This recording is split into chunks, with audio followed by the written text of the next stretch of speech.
Doctor शिल्पी ने मुझे बताया था तो मैं मिला, उसके बाद दादाश्री जी से भी मिला। तो मुझे तो कैचिंग जो चीज़ लगती ना पहली बार, तो मैत्री भाव बहुत मुझे उनका वो स्नेह और वो लगा।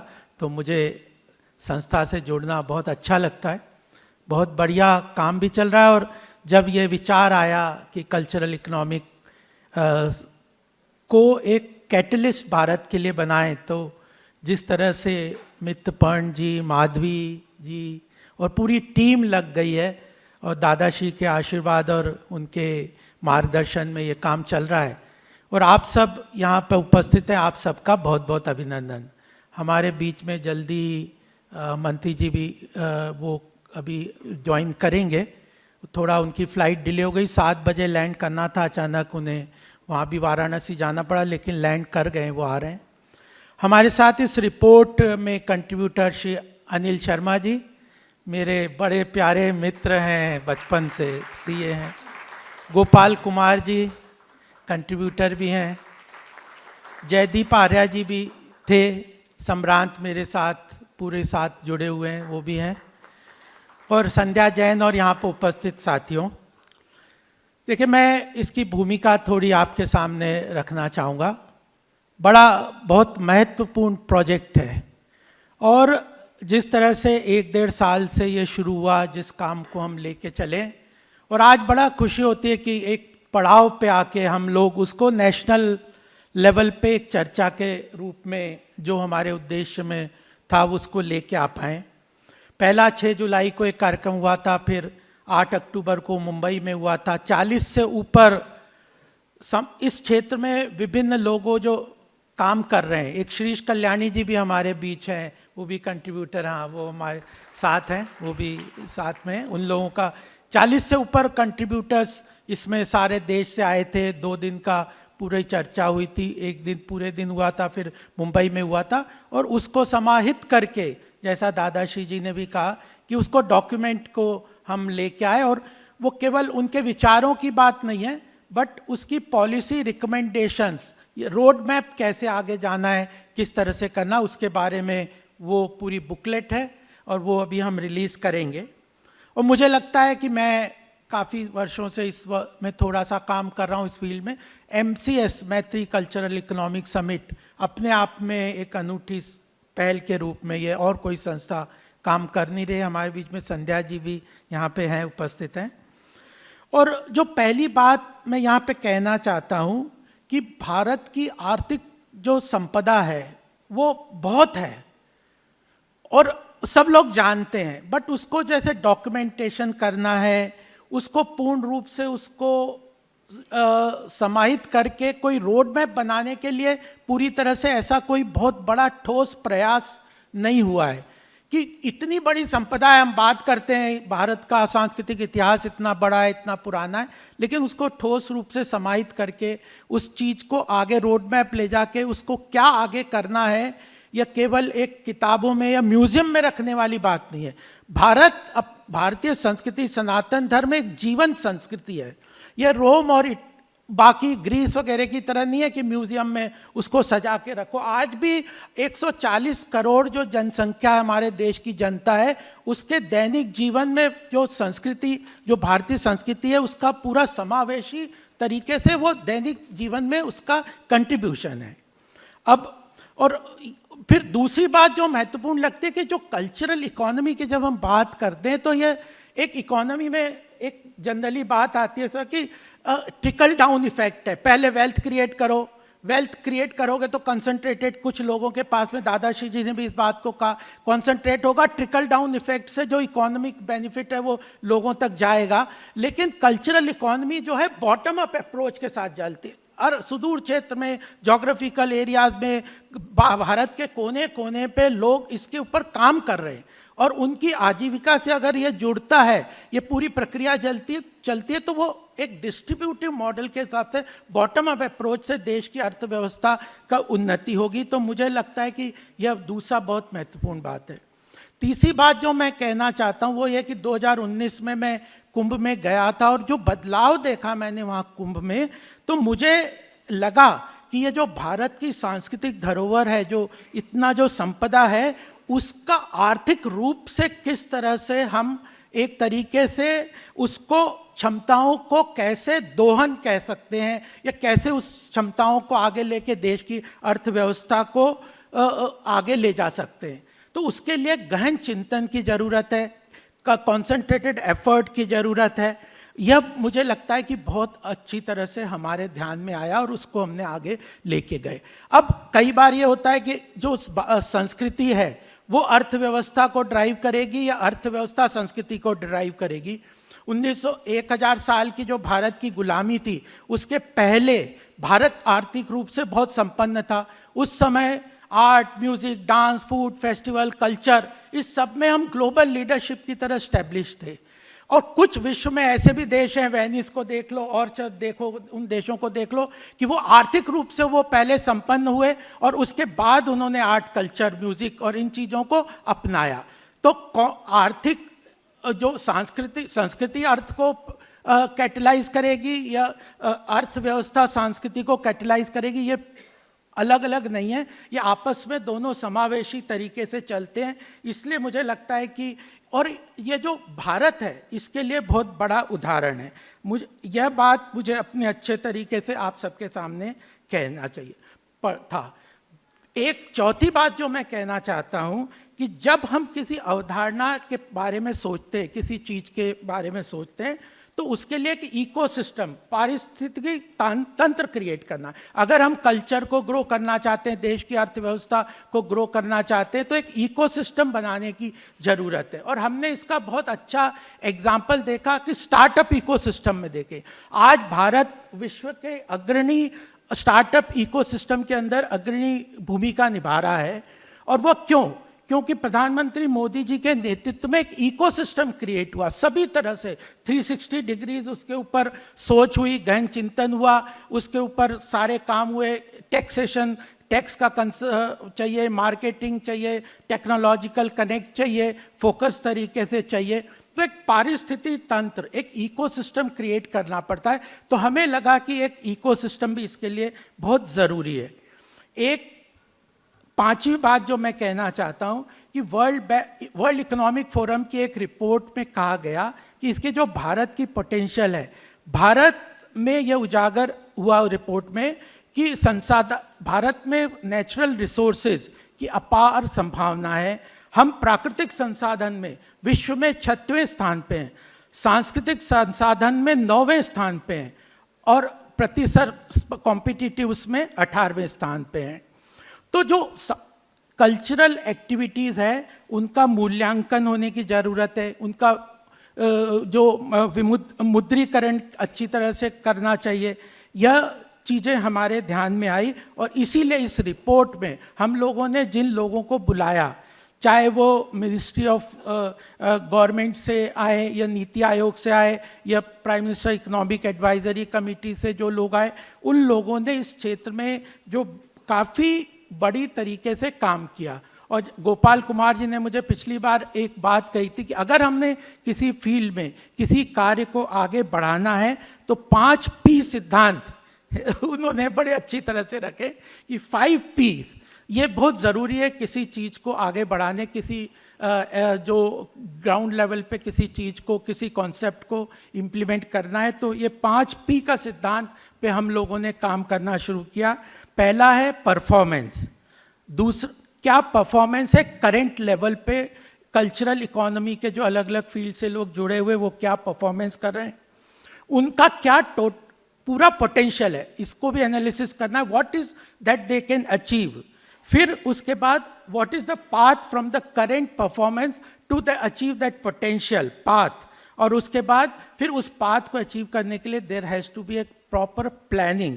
और फिर उसके लिए प्लानिंग करने के साथ पॉलिसी लेवल पे उसको इम्प्लीमेंट करने के लिए गवर्नमेंट का बहुत बड़ा रोल होता है। इसीलिए MCS ने फोकस किया, मैत्री कल्चरल इकोनॉमी समिट ने, कि हम लोग जो नीतिगत सुझावों को लेके आएंगे। यानी जब रिपोर्ट एक लोगों का चर्चा की बात है, उनके बातों को लेके नीतिगत सुझाव हम सरकार को, गवर्नमेंट को क्या दे सकते हैं, उसको लेके चलने की बात है। उसको लेके चले हम। और एक चीज़ और हमारे ध्यान में आई कि जब आप कोई विजन, कोई डायरेक्शन लेके चलते हैं तो आपको एक टीम और उसका संकल्प, इसको पूरी तरह से ध्यान, जो कमिटेड एक टीम की ज़रूरत है, वो पूरी जो टीम है उसको एक साथ बना के जोड़ के उनको मोटिवेट करके आगे लेने की ज़रूरत है। इस पूरे संगठन की स्ट्रक्चर को भी हम लोग आगे लेके गए। अब ये तो एक रोड मैप हुआ, लेकिन कुछ चुनौतियां भी हैं। अगर हमने इस चर्चा को आगे किया तो इसकी कंटिन्यूअस, इस नहीं तो डाई डाउन हो गया, एक बार हमने सबमिट कर दिया, 2 बार कर दिया, but it can die down if we do not go continuously on, उसको उस चीज़ को आगे लेके ना जाए। तो एक्टिविटीज़ होनी चाहिए, स्टेट लेवल पे एक्टिविटीज़ होनी चाहिए, चर्चा के रूप में होनी चाहिए, रिपोर्ट्स के रूप में होनी चाहिए, फेलोशिप्स के रूप में होनी चाहिए। इस तरह के सारे कार्यों को लेके आगे जाना है।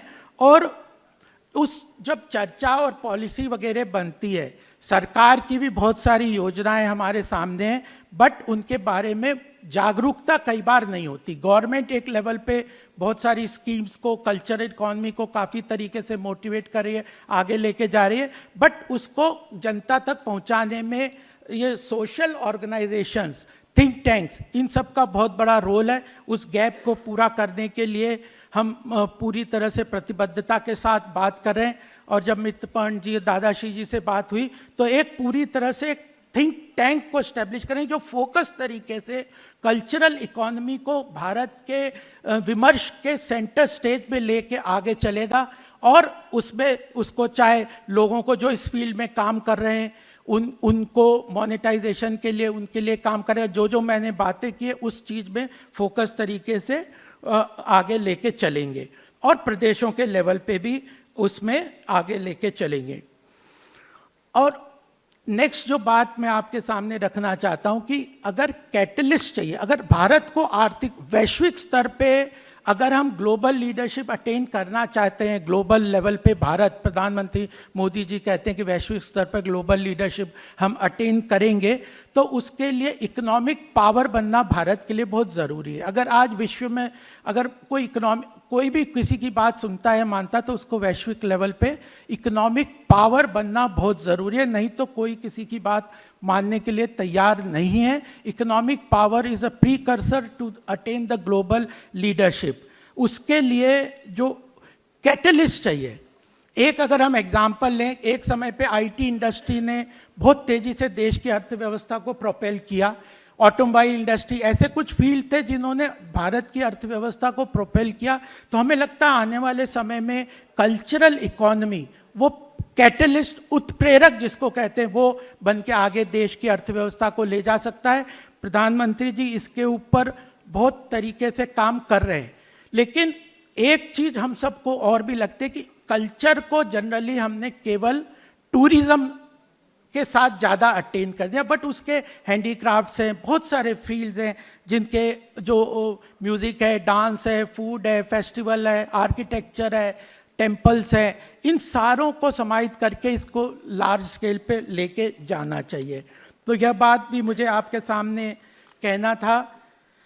नेक्स्ट जो बात मैं आपके सामने अंडरलाइन करना चाहता हूँ कि शुभम जी ने इस बात को कहा, अपने ऐश्वर्या जी ने भी इस बात को अंडरलाइन किया कि जो 3 शब्द दादाश्री जी ने हम लोगों को दिए हैं, संस्कृति, समष्टि। संस्कृति का जो उद्देश्य होना चाहिए वह सामूहिक कल्याण का होना चाहिए। इंडिविजुअल ग्रेटिफिकेशन या individual welfare alone can not help the society.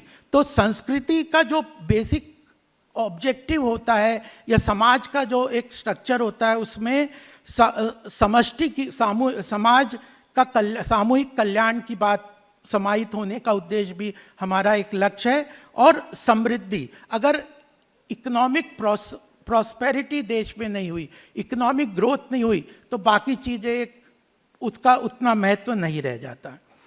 और इसी के लिए जो हम लोगों ने ये जो रिपोर्ट अभी आपके सामने लॉन्च करेंगे, we are waiting for the minister to attend, उसमें हमने 7 विषयों पे जो पॉलिसी रिकमेंडेशन, चर्चा की बातें तो सारी बुकलेट में है, उस किताब में लगभग 100 से ऊपर पेज के सारे जो 40 से ऊपर लोगों ने अपने विचार दिए उनको कंसोलिडेट करके उसमें लिखा है। लेकिन पॉलिसी रिकमेंडेशन के रूप में टेक अवे रिपोर्ट के लिए गवर्नमेंट को पॉलिसी इंटरवेंशन के लिए 7 हिस्सों में हमने उसको बाइफरकेट जो रिपोर्ट को किया है। पहला, शासन का विकेंद्रित model. It is very important क्योंकि इस concentration of wealth is a challenge. तो विकेंद्रित मॉडल, ये जोग्राफिकल एरिया में डिस्ट्रीब्यूशन है, तो इसके लिए डिटेल में हम लोगों ने लिखा है कि क्या आपको अभी जाएंगे तो वो रिपोर्ट भी आपको सबको मिल जाएगी कि 7 विषयों पे विकेंद्रित मॉडल कैसे सरकार बनाए। यह पहला डिटेल हमने कुछ स्टेप सुझाव दिए। दूसरा है भारतीय कारीगरों का संरक्षण और संवर्धन। उसके लिए क्या करना है उसके बारे में भी डिटेल से हमने लिखा है। सरकार कुछ इनिशिएटिव कर रही है, जैम है और जो ONDC है, हार्ट जिस तरह से चल रहे हैं, नाबार्ड है, सिडबी है, इन सब का कनेक्ट भी कल्चरल एक्टिविटीज़ के साथ बनाने का, संरक्षण संवर्धन आर्टिसंस का है, पूरी तरह से करना है। तीसरा जो फोकस एरिया हमारी रिपोर्ट का है वो बौद्धिक संपदा, IPR, GI टैगिंग। इस इनिशिएटिव में भी सरकार के इनिशिएटिव्स के साथ अलाइन करते हुए हम काफ़ी चीज़ें सुझाव के रूप में इस रिपोर्ट में दे चुके हैं। चौथी जो बात है वो ग्रामीण और कृषि कायाकल्प। अगर एग्रीकल्चर, रूरल इकोनॉमी को हम नहीं आगे लेके जाते, उसको इंटीग्रेटेड करते हुए नेशनल डेवलपमेंट में उनका पार्टिसिपेशन नहीं बढ़ाते और रिवर्स माइग्रेशन की लेबर माइग्रेशंस की बातें होनी चाहिए, वो अपने अपने ही क्षेत्र में उनको रोजगार मिले, कार्य मिले, इस तरह की पूरे ग्रामीण और कृषि व्यवस्था को के बारे में भी सुझाव चौथे रूप में दिए हुए हैं। और पांचवा, हमारे साथ कई टीमें, नलनी जी वगैरह काफ़ी काम कर रही हैं कि जो लोकल लेवल पे जो मंदिर बने हुए हैं उन मंदिरों को, कई सारे बहुत ख़राब स्थिति में वो मंदिर हैं, उनको लोकल कमिटीज़ बना के किस तरह से उसमें लोकल लोगों को जोड़ते हुए टेम्पल रिलेटेड, टेम्पल से अलाइंड इकोनॉमिक एक्टिविटीज़ को डेवलप करने की बात उसमें 5वें उसमें पॉइंट में कहा है। और 6वें में जो लोक नृत्य एवं संगीत तथा क्षेत्रीय रंगमंचों का पुनरुद्धार, ये जितनी एक्टिविटीज़ हैं उनके लिए किस तरह से उनके वैल्यूएशन, उनकी मोनेटाइजेशन, उन एक्टिविटीज़ का, उनका फाइनेंशियल और सोशल लिंकेजेस कैसे इस्टेब्लिश हो, परफॉर्मेंस जिस तरह से, अगर इन सब का मूल्यांकन, मोनेटाइजेशन होता है तो इन्वेस्टमेंट भी आता है और उसमें उन लोगों को भी लाभ होता है। अभी मैं ग्रेटर नोएडा में, मैं क्योंकि नोएडा में रहता हूँ, ग्रेटर नोएडा एक्सपो में गया था।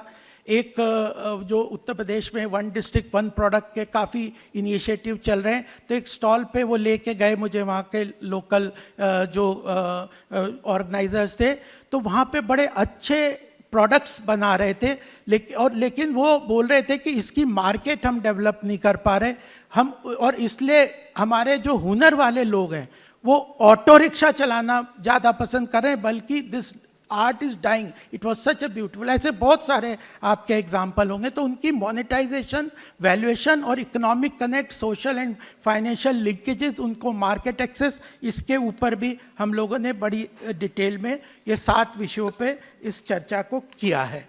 तो यह पूरी रिपोर्ट आपके सामने होगी। मुझे लगता है कि आप लोग इस रिपोर्ट को अच्छी तरह से देखेंगे और इसको अपने अपने क्षेत्र में आगे लेके जाएंगे। कितनी देर है प्रोग्राम? हाँ? कितनी देर? हाँ, कितनी देर में आ रहे हैं? तो I can fill the time. तो अच्छा, हाँ, ठीक है। तो मैं कुछ बातें और आपके सामने बता देता हूँ। देखिए, मैं सरकार के साथ भी काम कर रहा हूँ, पॉलिसी इंटरवेंशन में भारतीय जनता पार्टी की तरफ से काम कर रहा हूँ, और मुझे प्रधानमंत्री मोदी जी का विजन बहुत इंस्पायर करता है, मोटिवेट करता है कि किसी भी चीज़ को वो डेप्थ में जाके उसके लिए पूरा इकोसिस्टम तैयार करते हैं, प्रॉब्लम को ही always acknowledges a problem.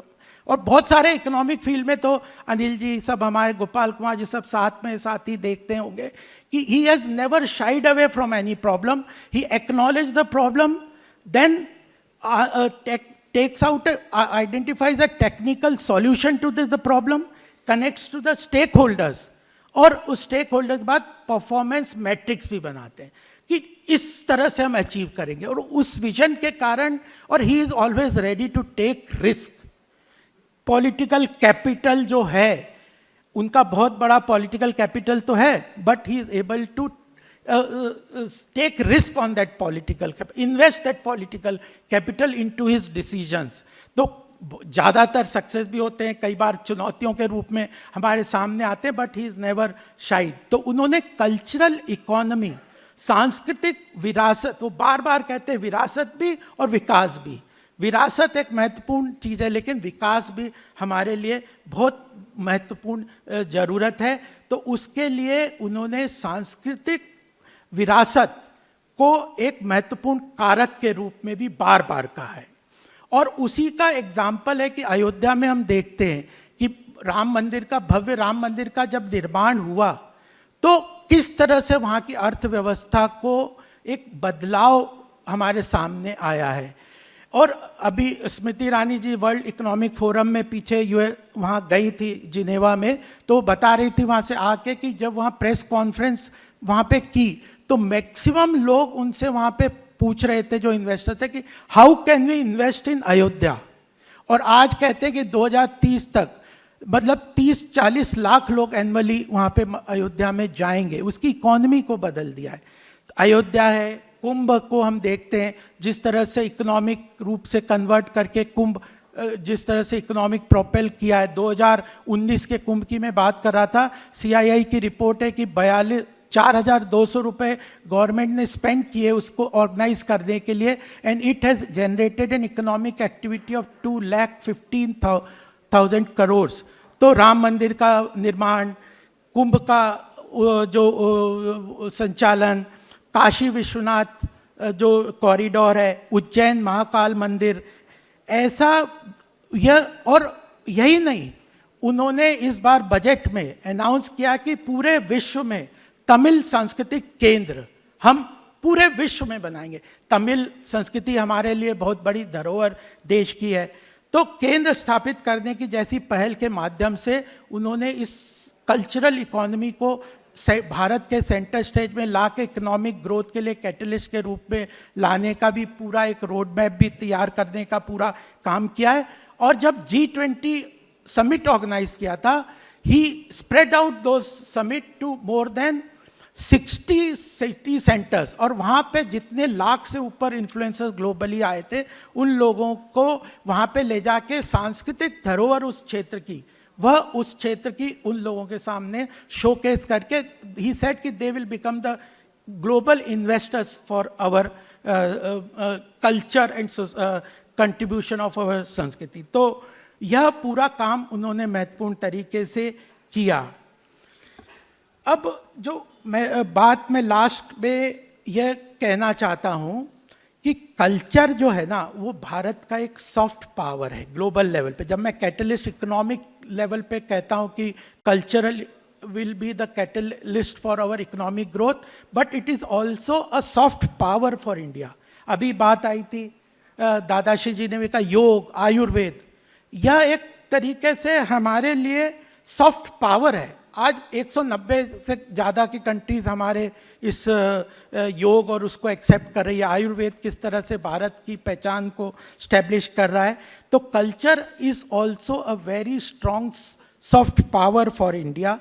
But हमें यह भी ध्यान रखना है, अभी कोल्हापुरी चप्पल का आप लोगों ने एग्जाम्पल देखा होगा कि कोल्हापुरी चप्पल प्रादा कंपनी ने बनाना शुरू कर दिया और वो लाखों रुपए में बेच रहे थे, बहुत कॉस्टली तरीके से बेच रहे थे। लेकिन सोशल मीडिया कैंपेन चली देश में, तब जाके उन्होंने एक्सेप्ट किया कि दिस प्रादा से जो बनाई हुई चप्पलें हैं, they have been influenced by the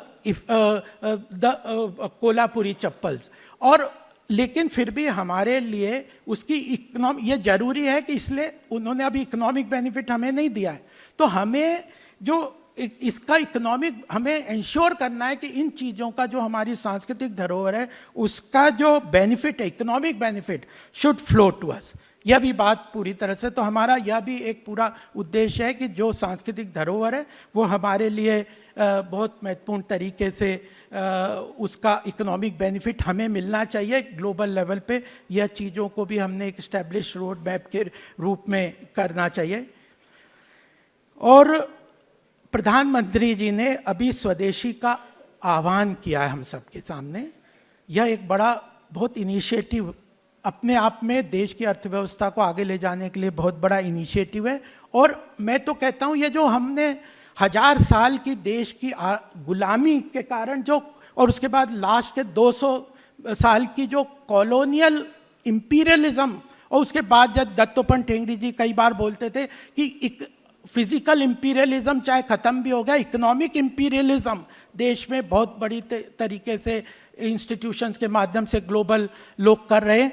तो कॉलोनियल माइंडसेट से निकल के, 1000 साल की गुलामी के माइंड से निकल के, यह जो आत्मबोध, स्वाभिमान हो रहा है, उसका एक बहुत बड़ा प्रतिफल हमारे सामने इनिशिएटिव के रूप में स्वदेशी के सामने हमारे आता है। तो मैं ये चाहता हूँ कि आज की इस समिट की सफलता और उसकी एक बहुत बड़ी देश के लिए आर्थिक रूप से या देश की संस्कृति के रूप से जो कंट्रीब्यूशन हो सकती है, तो उसके लिए सामूहिक रूप से हमें संकल्प लेना चाहिए कि स्वदेशी को हम अपनाएं, हम अपने देश की बनी हुई चीज़ों को अपनाएं, हैंडीक्राफ्ट, इन सब चीज़ों को, इन सारी चीज़ों को हम जितना अपने जीवन में लेंगे, अपनाएंगे, उतना ही इन चीज़ों के लिए को हम प्रिजर्व भी कर पाएंगे, उनको आगे कनेक्ट करके और उन क्षेत्र में उन लोगों की अर्थव्यवस्था को आगे लेके जाने में सफल होंगे। और जब स्वदेशी को अपनाएं तो पूरे गर्व के साथ अपनाना चाहिए, स्वाभिमान के साथ। हम ऐसी कोई विश्व में ताकत नहीं है, कोई ऐसा देश नहीं है जो हमारी संस्कृति के हजारों साल की संस्कृति को मैच कर सके। यूनान मिस्र रोमा सब मिट गए जहाँ से, कुछ बात है कि हस्ती मिटती नहीं, हमारी जीवन संस्कृति है हमारी, आज भी हमारे जीवन की रोजमर्रा की चीज़ है। उस उद्देश्य को लेके हम चल रहे हैं और मुझे लगता है कि आप सब जो यहाँ पे आके हम लोगों का उत्साहवर्धन करके भागीदारी ले रहे हैं, तो इस संदेश को लेके जाएंगे। तो हम सोचता हूँ कि यह कार्यक्रम हमारा जो उद्देश्य है वो सफल होगा। दादाश्री का आशीर्वचन और हमारा मार्गदर्शन हमें हरदम मिलेगा। आप सबका, प्रबुद्ध लोगों का हमें हरदम स्नेह समर्थन मिलता रहेगा। इसी के साथ मैं अपनी वाणी को विराम देता हूँ। भारत माता की, भारत माता की, वंदे वंदे। धन्यवाद। हाँ, अच्छा, तो गोपाल कुमार जी आप कुछ बोलोगे? हाँ, 2-2 मिनट। अनिल जी आप हाँ आइए, तब तक हाँ बस 5 मिनट में he is coming in 5 minutes, है ना? तो please bear with us. Thank you.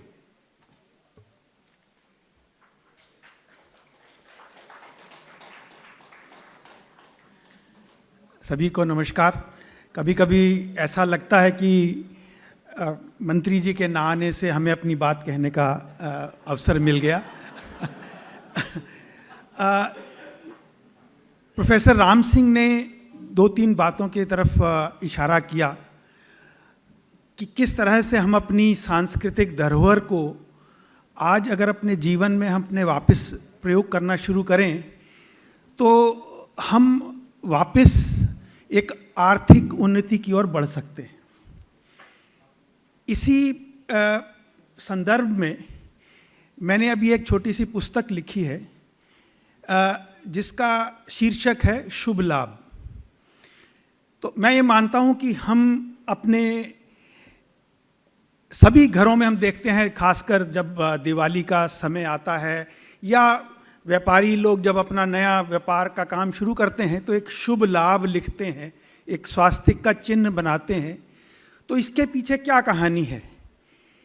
तो इसके पीछे कहानी ये है कि हम ये मानते हैं, हमारी ये सांस्कृतिक हमें ये सोच दी गई है कि मैं व्यापार करूंगा, मैं लाभ भी कमाऊंगा, पर मैं उसको शुभ तरीके से कमाऊंगा, प्रकृति को उसका शोषण नहीं करूंगा, और मैं उतना ही लाभ अपने लिए प्रयोग करूंगा जितनी मुझे ज़रूरत है, और बाकी सब लाभ मैं उसको ट्रस्टीशिप की तरह पूरे समाज के लिए रखूंगा। तो इस तरह की एक पुस्तक है, मैं जल्दी ही आपके सामने रखूंगा। बहुत बहुत धन्यवाद।